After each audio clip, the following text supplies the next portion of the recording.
अस्सलाम वालेकुम गाइस, कैसे हैं आप सब। आई होप आप सब ठीक होंगे। अल्हम्दुलिल्लाह मैं भी बिल्कुल ठीक हूँ। Welcome back to my channel Rani's American dreams and welcome back to another very beautiful day another vlog.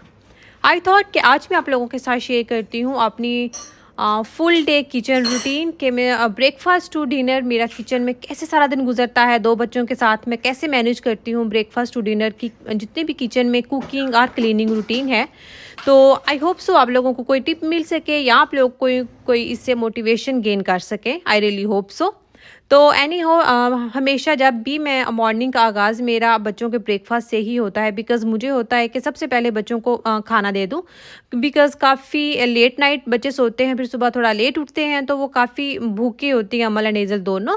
सो मेरा फर्स्ट जो टास्क होता है early in the morning that is के अमल एंड हेज़ल को उनका फेवरेट ब्रेकफास्ट जो वो खुशी से खा ले, तो मैं वही उनको देती हूँ। तो अमल के लिए अगेन वही टोस्ट उसका फेवरेट होता है। सारा दिन मैं वैसे एक्सपेरिमेंट करती रहती हूँ, कुछ ना कुछ ट्राई करती रहती हूँ डिफरेंट, लेकिन ब्रेकफास्ट में वो थोड़ी मूडी होती है, थोड़े मूड स्विंग्स दिखा रही होती है। So that's why I try to give her her favourite breakfast. तो मैंने देसी शक्कर से ही उसका लिए टोस्ट बनाया था। और एज़ल के लिए आज मैंने दे रही थी एज़ल को ब्रेकफास्ट में योगर्ट स्ट्रॉबेरी फ्लेवर में। तो अमल एंड एज़ल ने ब्रेकफास्ट कर लिया था। उसके बाद मैंने सोचा कि अब मैं भी ब्रेकफास्ट कर लूँ, तो मैंने सबसे पहले लिया अपनी मेडिसिन थायराइड की।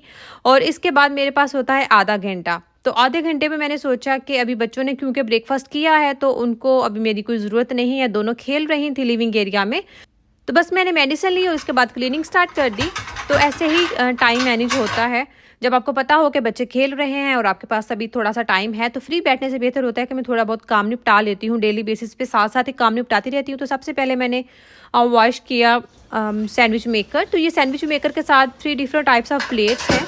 तो सैंडविच मेकर एक ऐसी इलेक्ट्रॉनिक्स आइटम है जिसमें अगर एक दाग धब्बा भी हो ना, तो आपका बिल्कुल भी दिल नहीं करता उसको यूज़ करने का या उसमें कुछ भी कुक करके खाने को।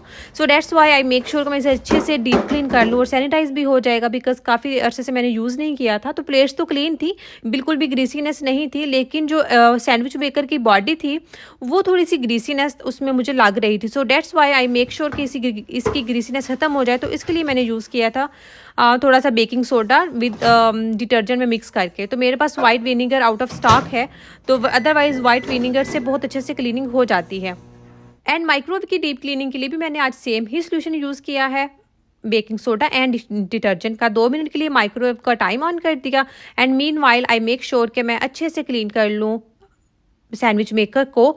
एंड ज़रूरी नहीं कि अगर आपके पास वाइट विनीगर नहीं है तो आप अपनी कोई भी इलेक्ट्रॉनिक्स आइटम को क्लीन नहीं कर सकते, बिल्कुल डीप क्लीन कर सकते हैं। लेकिन जब भी बेकिंग सोडा यूज़ करते हैं तो फिर हमें ख्याल रखना होता है कि एक तो हम अपने इलेक्ट्रॉनिक्स आइटम को अच्छे से डीप क्लीन करें ताकि उसका बेकिंग सोडे का कोई भी स्टेन बाकी ना रहे, और दूसरा क्वांटिटी थोड़ी कम यूज़ करें, अदरवाइज़ आपको फिर सफाई करने में बहुत मुश्किल होगी, जल्दी फिर नहीं हटता। तो मेक श्योर करें कि क्वांटिटी थोड़ी कम यूज़ करें, तकरीबन 1 चम्मच ही यूज़ किया था मैंने और अच्छे से क्लीन कर दिया। एंड मेक श्योर कि जब भी आप माइक्रोवेव की डीप क्लीनिंग करें तो प्लीज़ स्विच ऑफ कर लिया करें। मैंने भी, आप देख सकते हैं कि स्विच जो है वो निकाल दिया था और देखिए माइक्रोवेव एकदम अच्छे से क्लीन हो गया है, कोई ग्रीसीनेस कोई स्टेन जो है वो लेफ़्ट ओवर नहीं रहा। और सेम सोल्यूशन जब भी मैं माइक्रोवेव की डीप क्लीनिंग करती हूँ तो उसी सोल्यूशन से counter top, walls and sink को भी क्लीन कर देती हूँ। बस इतनी सी क्लीनिंग करने में ही कैसे आधा घंटा गुजर गया मुझे कुछ आइडिया ही नहीं हुआ। और अभी मेरे ब्रेकफास्ट का टाइम हो गया था, बिकॉज मुझे मेडिसिन ली थी आधा घंटा पहले।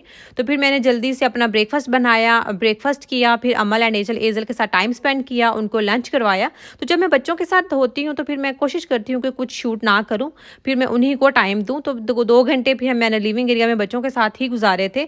अभी वो खाना खा के दोनों खेल रही थी और मैं आ गई थी किचन में, 2:45 हो चुके थे, मगरिब में अभी थोड़ा टाइम था। तो मैंने सोचा कि थोड़ी देर बाद ही डिनर बनाती हूँ। तो अभी मेरे पास तकरीबन 1 घंटा था डिनर से पहले। तो आई थॉट कि चलो वेजिटेबल्स कट करके फ्रीज कर देती हूँ, बिकॉज मैंने आप लोगों के साथ शेयर किया था व्लॉग ग्रोसरी वाला जिसमें अली ग्रोसरी लेकर आई थी। तो मैंने वेजिटेबल्स अभी तक कट करके फ्रीज नहीं की थी। काफ़ी ज़्यादा ठंड है तो अभी वेजिटेबल्स फ्रेश ही थी, बिल्कुल भी ख़राब नहीं हुई थी। तो मैंने सोचा कि अगर 2-3 दिन और मैंने इनको पेंडिंग पे छोड़ दिया तो फिर डेफिनेटली वेजिटेबल्स ख़राब हो जाएंगी। तो सबसे पहले मैंने कैप्सिकम को कट किया।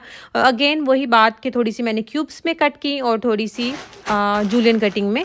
हमेशा ऐसा ही करती हूँ मैं, कैप्सिकम हो या बेल पेपर्स हों। तो इसके बाद मैंने निकाल लिए थे शलजम। तो देखें अमल के साथ मैंने अमल अभी 2 घंटे गुज़ारे हैं। तो माँ चीज़ ही ऐसी है, चाहे बच्चा किसी भी एज में हो, बच्चे को माँ की कंपनी जो है ना वो कभी भी बोर नहीं करती। बच्चे का दिल करता है कि बस माँ उसके साथ खेलती रहे, माँ उसके साथ टाइम स्पेंड करती रहे। तो देखें अभी 2 घंटे स्पेंड करके आई हूँ अभी अमल एंड हेज़ल के साथ, लेकिन जैसे ही मैं किचन में आई हूँ अभी जस्ट कैप्सिकम ही काट की हैं तो अमल फिर आ गई। वो जो तकरीबन आधा घंटा फिर मेरे साथ खेलती रही, मेरे दुपट्टे जस्ट मेरे कभी मेरी शर्ट पकड़ती थी, कभी मेरा दुपट्टा। तो ऐसा ही हम आई थिंक माँ का रिश्ता ही ऐसा है। अगर मैं अपनी बात करूँ तो हम इस एज में हैं तो हमारा भी दिल करता है कि हमारी माँ भी पास हो और हम भी मामा के साथ टाइम स्पेंड करें। और तो ऐसे ही हम आप किसी भी एज में हो ना तो माँ का रिश्ता ही ऐसा है कि जितना भी टाइम स्पेंड कर लो तो दिल नहीं भरता। तो यहाँ पर शलजम कट हो चुके थे, लेकिन अब बारी थी जो बहुत टाइम टेकिंग वेजिटेबल्स होती है ना, जिनको इसमें तो पालक आ जाती है पहले, उसके बाद है मेथी। तो पालक अली को भी बहुत पसंद है और मुझे भी, और इसलिए अली हमेशा बहुत ज़्यादा क्वांटिटी में लेकर आते हैं, लाइक 5 to 6 बंच तो लेकर आते ही हैं पालक के। तो पालक कट तो हो जाती है 1-2 मिनट में, बट जो मेन टास्क होता है डैट इज़ इसको वॉश करना, बिकॉज कभी रेत होती है तो इसको वॉश करना बहुत ही ज़्यादा लाइक एक टाइम कंज्यूमिंग टास्क हो जाता है। वैसे मैं कोशिश करती हूँ, आई थिंक फर्स्ट टाइम ही ऐसा है कि मैं पालक को कट किया, अदरवाइज जब भी अली पालक लेके आते हैं तो मैं फ्यू डेज़ में इसको फ्रेश ही कुक कर लेती हूँ। मैंने कभी फ्रीज़ नहीं किया, this is the first time कि मैंने पालक को फ्रीज़ कर दिया, बिकॉज कुछ ना कुछ ऐसा बन रहा था घर में कि पालक को मैंने नंबर ही नहीं आया। तो अभी भी कल मुझे करेले बनाने हैं अली की फरमाइश पे, तो मैंने सोचा कि पालक तो ख़राब हो जाएगी, फिर डेट्स वाई मजबूरन मैंने पालक को कट करके तो फ्रीज़ किया। अदरवाइज़ मैं पालक हो, मेथी हो, ऐसी कोई भी ग्रीन वेजिटेबल हो, मैं कोशिश करती हूँ कि उनको फ्रेश ही यूज़ करूँ, फ्रेश ही उन्हें कुक कर लूँ। तो पालक मैंने सारी अच्छे से वॉश करके रख दी थी, तकरीबन आधा घंटा 1 घंटा दिया। तो पालक जब खुश्क हो गई थी, ड्राई हो गई थी, तो फिर ही मैंने पालक के ये देखो 2 पैक बने थे और फिर दोनों पैकेट्स में मैंने डाल के एंड फ्रीज़ कर दिया।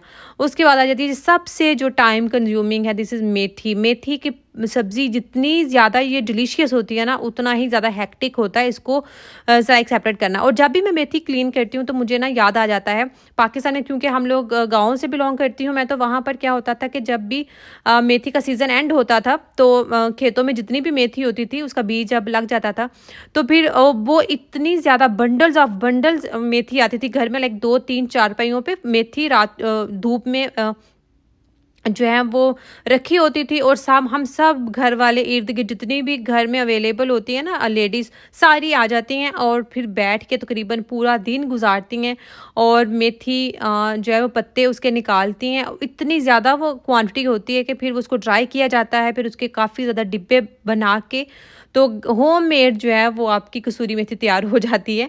फिर आप उसको कड़ी पकौड़ा में डाल लो, दाल में डाल लो, पूरी गर्मी आप इसको एंजॉय कर सकते हो, बिकॉज़ गर्मियों में तो ये नहीं होती, सर्दियों में होती है। तो गर्मियों के लिए भी इसको सेव कर लिया जाता है ड्राई करके। तो आज भी जब मैं मेथी साफ़ कर रही थी तो मुझे याद आ रहा था कि हम लोग कैसे धूप में बैठ के तो सब पूरा दिन 2-2 दिन, इनफैक्ट क्या होता था कि 2-2 3-3 दिन लग जाते थे, इतनी ज़्यादा क्वांटिटी होती थी माशाल्लाह, बहुत ज़्यादा क्वांटिटी होती थी।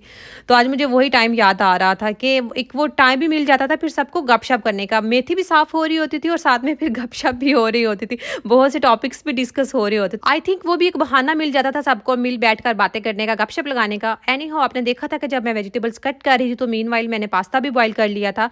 यहाँ पर मज़े की बात बताऊँ, अमल खाती है एल्बो शेप्ड और हेज़ल का फेवरेट है शेल शेप्ड। तो मैं दोनों के लिए ही हमेशा एक मुट्ठी दोनों के लिए ही बॉयल करती हूँ, लाइक थोड़ा सा अमल का फेवरेट, थोड़ा सा एज़ल का फेवरेट। और एज़ल खाती है प्लेन पास्ता और अमल खाती है वाइट सॉस में पास्ता। तो मैंने अमल के लिए क्रीमी सॉस बना के तो उसमें पास्ता ऐड कर दिया था।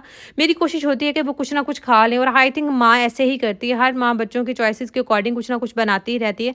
स्पेशली अगर बच्चे छोटे हों, अगर कुछ बता ना सकते हों कि अभी उनको क्या खाना है, तो मैं फिर अपनी तरफ से आइडियाज़ लगाती रहती हूँ कि इसका ये फेवरेट है तो उसका ये फेवरेट है, तो फिर मैं वैसे कुछ ना कुछ बनाती रहती हूँ। तो आप लोग सोच रहे होंगे कि मैं अभी किससे बातें कर रही हूँ। अभी मेथी ड्राई हो चुकी थी तो मैंने मेथी भी फ्रीज़ कर दी थी ज़िप लॉग में, और मैं अली आ गए थे, वो अपने पीछे नज़र आ रहे होंगे, अमल को उठा के घूम रहे हैं अली। तो आज डिनर में थे दाल चावल, तो मैंने सोचा कि चलें दाल चावल के साथ बैंगन जो है वो फ्राई कर लेती हूँ। एक्चुअली मेरे पास थे ये लंबे वाले बैंगन, तो गोल बैंगन हो तो फिर उसके ऊपर मैं मसाला लगा के लाइक स्प्रेड करती हूँ, बैटर नहीं बनाती, बेसन में थोड़े स्पाइसेस ऐड करती हूँ, तो फिर ऊपर स्प्रेड कर देती हूँ, 15-20 मिनट के लिए रेस्ट दे देती हूँ, तो वो बहुत अच्छे से एब्जॉर्ब हो जाता है बैंगन में। और मैं पानी में डाल के कोई बैटर वगैरह नहीं बनाती उसके लिए, लाइक वो तवा बैंगन फ्राई टाइप एक आइटम बना लेती हूँ। बट अभी क्योंकि जल्दी थी, 10-15 मिनट में नहीं छोड़ सकती थी बैंगन को, तो इसलिए मैंने बेसन में थोड़े स्पाइसेस वगैरह ऐड कर दिए, बेसिक जो भी हमारे स्पाइसेस होते हैं पकोड़े के। और बैटर बनाया एक थिक सा, और उसमें मैंने अली से पूछा कि अली आपने जो बैंगन है वो ऑयल में फ्राई करके दूं या एयर फ्रायर में। तो अली के तो फेवरेट है, he loves like fried items, तो उसने कहा कि नहीं मुझे तो ऑयल में ही फ्राई करके दो। तो फिर मैंने अली के लिए शैलो फ्राई कर लिए थे, और अपने लिए मैंने एयर फ्रायर में ही जस्ट स्प्रे किया ऑयल को। और बैंगन मैंने अपने लिए सेम बैटर में ही डिप किए थे, और लेकिन ऑयल फ्री एयर फ्रायर में ही मैंने अपने लिए डाल दिए थे बैंगन। एंड लेफ़्ट ओवर बैटर में मैंने एक मुट्ठी डाल दी पालक, जो मैंने अभी थोड़ी देर पहले ही फ्रीज़ की थी, और मैंने ऑयल फ्री पालक के पकोड़े बना लिए थे।